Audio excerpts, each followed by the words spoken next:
D'un seul coup, les autres commencent à les aligner pour les tirer. Feu! Puis d'un seul coup, je vois personne.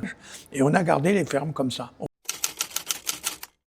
Est-ce que tu peux nous raconter comment tu as vécu cette période? Tu étais où à ce moment-là en 84 En 84, j'étais au coin du beach. Mais en même temps, je me suis rendu compte qu'il y allait quelque chose qui n'allait pas politiquement. Et 84, c'est déclenché. Et sont déclenchés. C'est un gendarme qui m'a appelé. Il m'a dit, Monsieur Morini, il y avait eu Machoro, là, avec les gars qui formaient Boulou-Paris, La Foi, tout ça, qui avaient tout bloqué, l'axe. Et il m'a dit, nous, on est débordés, on n'est pas nombreux. On peut pas arrêter ça, il faut que vous soyez là pour protéger les fermes qui sont environ, et la route aussi. Alors, j'ai dit, mais moi, je suis un civil, mais ça fait rien. Moi, tout ce que je sais, c'est que vous êtes sergent-chef, moniteur de sport de combat, et que vous êtes un militaire. Donc moi, je vous demande ça au nom de l'armée. Vous pouvez faire ça pour nous, parce que nous, on a besoin de vous aussi. J'ai dit, bon, d'accord. Je suis parti, j'ai cherché tous des jeunes qui sont venus avec moi.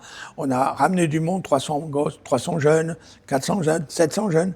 Et puis on a mis des gens, parce que c'était le bordel, c'était devenu le bordel. Et quand je suis arrivé là, j'ai dit, écoutez-moi bien, vous m'avez fait venir pour vous aider. Oui. Alors, donnez-moi un tableau. Oui. Ah, vous avez une craie. Oui. Alors, ils l'ont mis devant, il y avait tous les fermiers. Hein. Et j'ai dit, mettez vos fermes, combien vous êtes dedans, à quel endroit et tout. Bon, je vous montre 4 bonhommes pour vous aider à garder. Là, il y en a 5, là, il y en a 10. Et je plaçais tout le cadre pour le garder, surtout chez Rosé Gallio. Et donc, ça m'a donné une notoriété. La politique m'a aidé aussi, hein, quand même, le RPCR de l'époque. Il me donnait des moyens pour donner de l'argent, pour payer un peu les gens, et aussi de la nourriture. Donc, j'ai fait tout ce que j'avais à faire, quoi. Et dedans, j'ai eu des événements terribles. Ma première action, ça a été à Basse-Poya. Basse-Poya, il y a Basse-Poya et il y a Haute-Poya. Quand on arrive, c'est Poya, le village, et après Basse-Poya. Il y avait 2 barrages. Et donc les gens ne pouvaient plus circuler ou manger parce que les routes étaient coupées. Pour y aller, il fallait des volontaires pour garder Basse-Poya pour pas qu'ils brûlent. Bon, moi j'étais volontaire, toujours bien sûr, plus une trentaine de garçons avec moi. On est monté là-haut en voiture comme on a pu, chez Mesdorf, là, de Nicolas. Et puis les familles nous ont bien accueillis. On est parti en bateau et on a fait le tour pour les ponts pour pas fracasser la tête sur les barrages. Et on a gardé les fermes comme ça aussi. Et c'est pour ça que j'ai empêché que des fermes brûlent dedans, ou les maisons. Mais on a appris que les gendarmes allaient venir enlever les barrages. Et on s'est dit, il vaut mieux que nous, on sorte avec nos armes, on était tous armés, nos 30 bonhommes, on va monter sur la colline pour protéger d'en haut, et puis on regardera, mais faut pas qu'on se mélange avec les gendarmes, c'est pas à nous de le faire. En montant, j'avais formé les garçons au close combat, militairement, et puis ils montent avec en sentinelle, là-haut, ils regardent, et puis ils me demandent d'arrêter. Et puis il me dit, venez voir avec nous, parce qu'on a vu, il y a des Mélanésiens avec des fusils à lunettes. Ils sont en train de faire une embuscade pour les gendarmes. Alors j'ai dit, bon, mettez-vous derrière, en ligne, 7 ou 8 là, vous ne tirez pas quand je vous tirerai quand il faut que je vous le dise. Mais je vous préviens, c'est pas au but, il ne faut pas tirer sur les hommes. Vous leur tirez à 3 mètres derrière, ils vont avoir tellement peur qu'ils vont tous partir. Vous avez bien compris? Je donne les ordres, tout. Les gendarmes arrivent.